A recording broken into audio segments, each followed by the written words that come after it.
12시 많은 참여 바랍니다.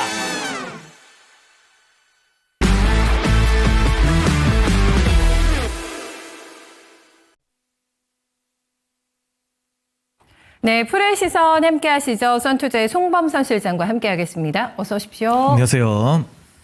네, 시장에서 또 어떤 부분을 저희 자세하게 들여다볼까요? 네, 주제 먼저 점검하겠습니다. 네, 2차 전지 오늘 주제입니다. 캐즘을 극복할 묘안이 있을까? 네, 이 부분을 들여다봐 주신다고 하는데 서학개미 투자분들이 요즘 비명 소리가 들리고 있다고 하죠. 바로 테슬라의 급락 때문입니다. 많은 비중을 서학개미 분들이 투자하고 계실 텐데 주가가 좀 많이 불안한 모습이고요. 국내 증시도 여의치가 않습니다. 신저가 이제 겨우 탈출하고 있는 종목들이 대다수라고 할 수가 있겠고 여기서 먼저 실적 시즌에 또 도래하게 되면서 더 불안에 떨고 있지 않을까라는 생각을 하게 되는데요.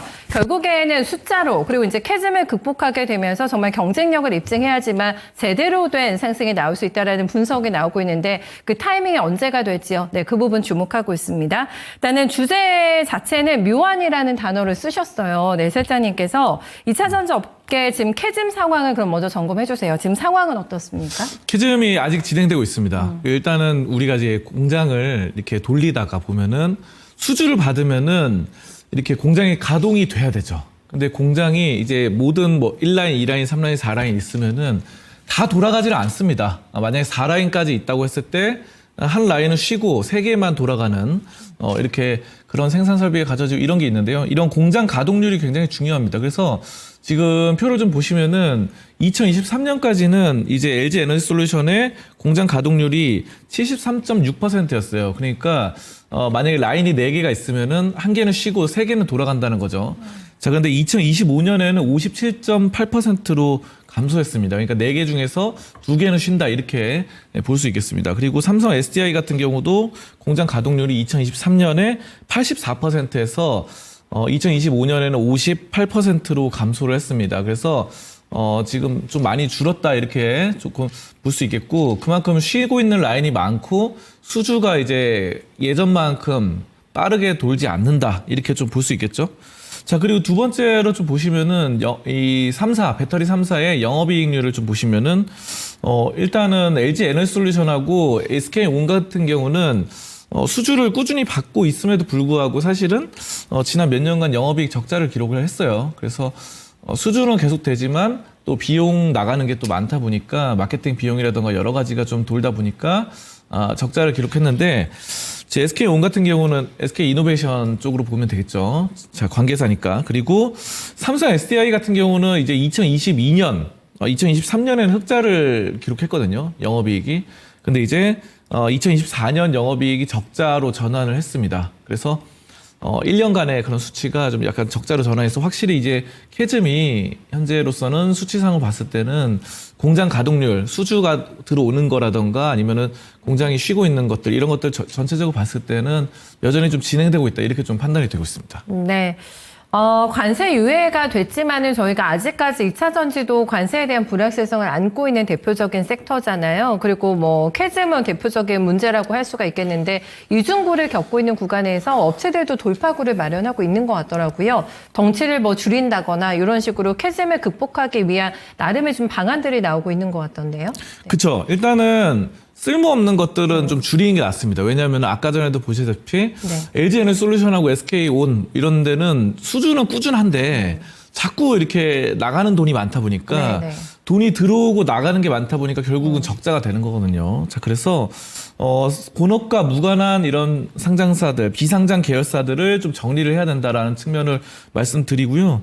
실제로 이제 에코프로 같은 경우는 2023년 말 기준으로 26개에서 2024년에는 22개로 4개를 줄였습니다. 그래서 필요 없는 또 무관한 그러니까 2차 전지랑 관련 없는 것들은 좀 약간 줄여 나가는 이렇게 좀 보실 수 있겠고 이런 점들을 좀 덩치를 약간씩 줄여면서 실속을 좀 키우는 상황들로 나타날 수 있겠죠.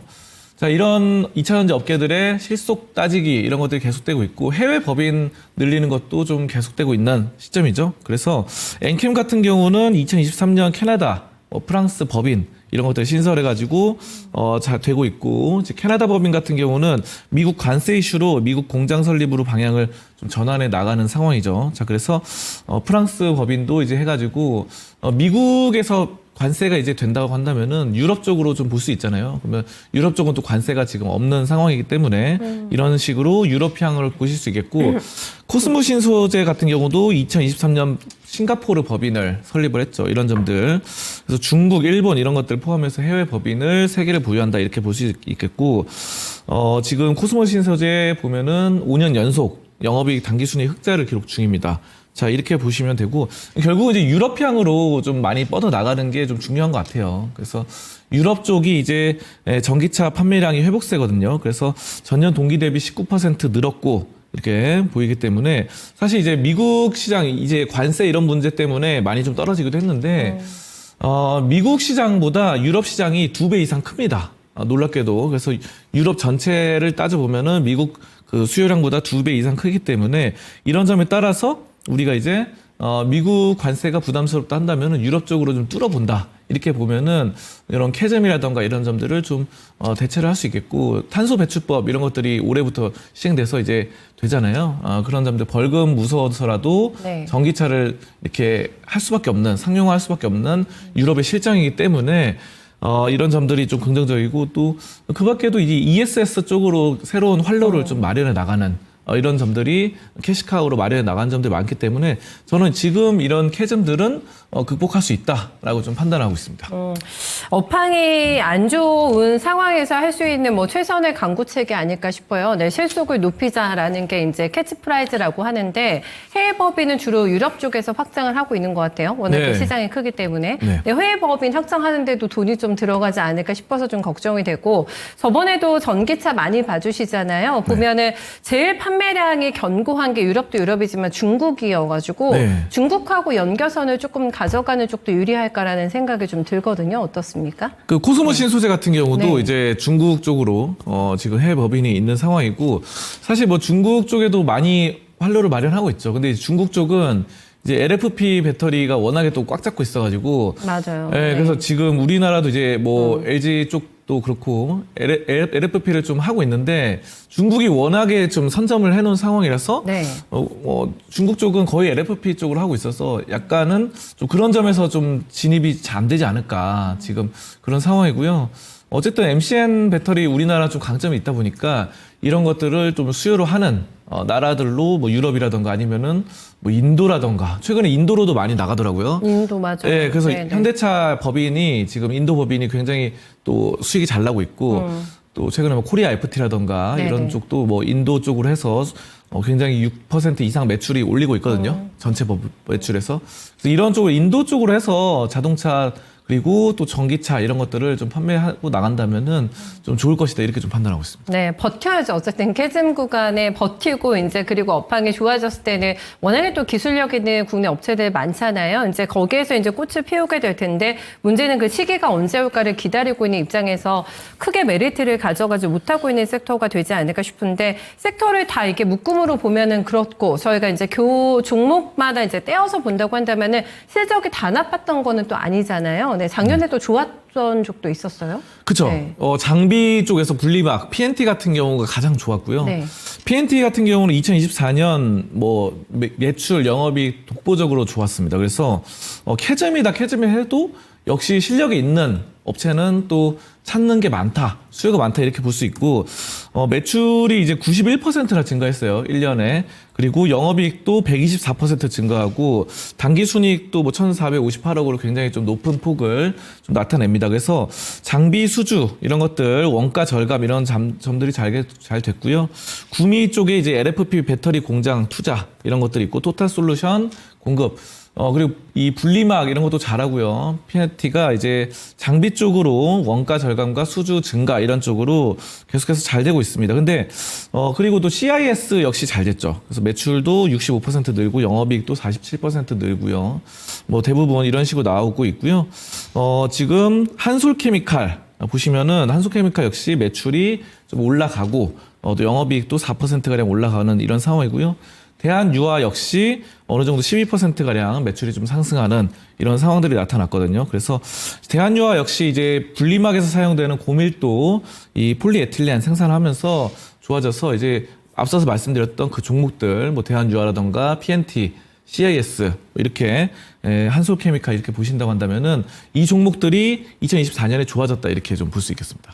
이 중에서 올해까지도 뭐 적자폭이 계속 줄어서 흑자로 돌아선다거나 실적이 계속 잘 나올 종목들이 꽤 있나요? 지금 말씀해주신 쪽에서요? 근데 PNT 같은 경우가 네. 가장 대표적으로 PNT. 이제 워낙에 또 장비 수요가 많다 보니까 네, 또 네. 분리막 쪽으로 확실히 좀 잘하고 있고 이런 점들이 저는 PNT 그리고 대한유화도 네, 네. 이제 뭐 석유, 가스 이쪽으로도 잘하거든요. 그래서 그쪽으로도 수익이 좀 나오고 그쵸. 네, 네. 또 분리막 쪽으로도 대한유화가 괜찮기 때문에 이쪽이 두 종목 정도 좀 좋게 보인다 이렇게 보겠습니다. 네. 그런데 뭐 저희가 2차 전지도 세분화해서 보게 되잖아요. 이제 그러면에도 양극재 업체들이 굉장히 안 좋았던 기억이 있고, 네, 합니다. 대부분은 실적 때문에 더 고꾸라지지 않았습니까? 그렇죠? 안 좋았던 쪽 대표적으로 좀 볼까요? LNF가 네. 좀 많이 떨어졌습니다. 그래서 매출이 지금 보니까 58% 하락을 했고요. 그리고 영업이익 또 적자 확대가 좀 되고 있습니다. 그래서 이런 점들이 좀 되는데, 근데 LNF는 원래 이제 테슬라 향으로 해서 이제 뭐 납품을 지금 잘하고 있는 상황인데, 테슬라 역시 지금 최근에 안 또 좋아서, 뭐 반미 운동, 테슬라 차량이 불타오르는 등 뭐 이런 점들이 나타나고 있어가지고 네. 지금 힘들고, 사실 뭐 양극재 기업들이 좀 힘든 것 같아요. 리튬 가격이 좀 반등을 하려고 하다가 계속 좀 저점에서 돌고 있기 때문에 네. 리튬 가격이 오르지 못하는 이상 양극재 좀 힘든 상황입니다. 그래서 또 메탈 가격까지 하락해서 LNF가 좀 힘들고, 에코프로비엠 역시 매출이 한 70%, 78% 감소했습니다. 그래서 메탈 가격 하락과 ESS 쪽의 하락 이런 점들이 나타나고요. 그 다음에 지금 동화기업은 이제 전해액 쪽인데, 전해액 쪽으로 이제 뭐 미국으로 진출도 많이 하고 했는데 매출이 좀 줄었던 그런 점들이 나타나거든요. 그래서 이렇게 보고 포스코 퓨처엠 역시 좀 약간 약세로 좀 돌아섰어요. 매출이라든가 이런 것들이. 그래서 포스코 퓨처엠은 양극재, 음극재 둘 다 하는데 이제 뭐 양극재 쪽에서 좀 안 좋은 그런 기조가 있었어요. 그래서 또 여기 보시면은 하이니켈 단가, 양극재 단가가 하락되고 원료 가격이 하락되는, 그러니까 메탈 가격하고 이 리튬 가격 이런 것들이 좀 하락됐다는 점이 지금 전반적으로 양극재, 양극화 물질 이런 기업들이 좀 안 좋았던 것으로 나타나고요. 다만 이제 동화기업 같은 경우는 그래도 네. 이제 미국 쪽에 좀 공장 설립 이런 거 많이 했거든요. 그래서 뭐 동화기업뿐만 아니라 이제 전액 기업들, 네. 뭐 엔캠이라던가 뭐 이런 기업들, 또 덕산 테코피아 이런 기업들은 전액 쪽으로 이제 미국의 수요가 어느 정도 있어요. 그래서 네네. 좀 거기도 공장을 좀 설립했기 때문에 투자를 많이 했고 해서 관세 부분은 좀 걱정을 안 해도 될 것 같다. 저는 이렇게 보고, 동화기업은 그래도 좀 많이 좀 좋아질 것이다 이렇게 좀 보고 있습니다. 네. 또 여기서 실적 시즌이 도래하게 되는데 성적표가 어떻게 나올지 뭐 올해까지는 많이 안 좋을 것 같긴 합니다. 그리고 본격적인 반등은 내년을 증권가에서는 예상하고 있고요. 하지만 또 대기업들에서는 우리는 캐즘김을 기회로 극복하겠다라고 얘기하게 되면서 LG도 계속해서 힘 실고 있는 상황이고, 삼성, SDI 얼마 전에 유증도 하고 그랬었잖아요. 네네. 여기에서 이제 종목을 고르는 데 있어서는 많은 것들을 저희가 고려해야 되고, 그래도 조금 더 지금 당장 나에게 수익을 쓰는 종목을 찾으셔야 되니까 어떤 걸 토픽으로 주실까요? 예, 앞서서도 말씀드렸던 PNT를 PNT. 오늘의 좀 토픽으로 꼽겠는데요. 네. 확실히 이제 실적이 네. 이제 2차 전지 업계에서 대부분 캐즘으로 좀 힘들었던 가운데도 이렇게 매출, 영업이익, 순이익 전부 다 올라섰던 이 장비 업체 PNT가 흔치 않죠. 예, 네. 굉장하고요. 네. 이 PNT가 이제 매출이 2022년에 4,178억이었는데 2024년에 1조를 돌파했어요. 그래서 네. 이 캐즘이 무색한 그런, 확실히 이제 이 어려운 산업에서도 꽃을 피울 수 있는, 그리고 돈을 벌 수 있는 기업은 돈을 버는구나, 이거를 좀 증명을 느끼네요. 했습니다. 네. 그래서 유볼도 4,600%다 보니까 현금 흐름도 굉장히 좋고요. 그리고 디스플레이 소재형 이런 것들, ESS, 중대형 2차 전지 분리막, 음극재, 양극 소재 이런 것들 다 잘하고 있고요. 전지박 쪽으로도 잘하고, 지금 PNT가 이제 LS 엠트론의 독점 공급 중입니다.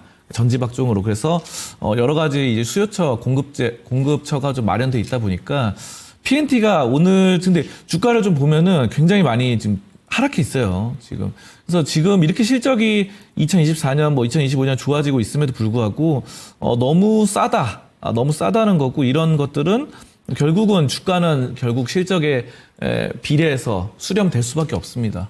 전체적으로 봤을 때. 그래서 2차 전지 업계가 지금 어려운 가운데서도 이렇게 활로를 차려 나가고 있고 유럽 쪽으로도 좀 잘 활발하게 하고 있다 보니까 저는 2차 전지 장비 업체 그리고 분리막으로 잘하고 있는 PNT를 오늘의 탑픽으로 꼽겠고요.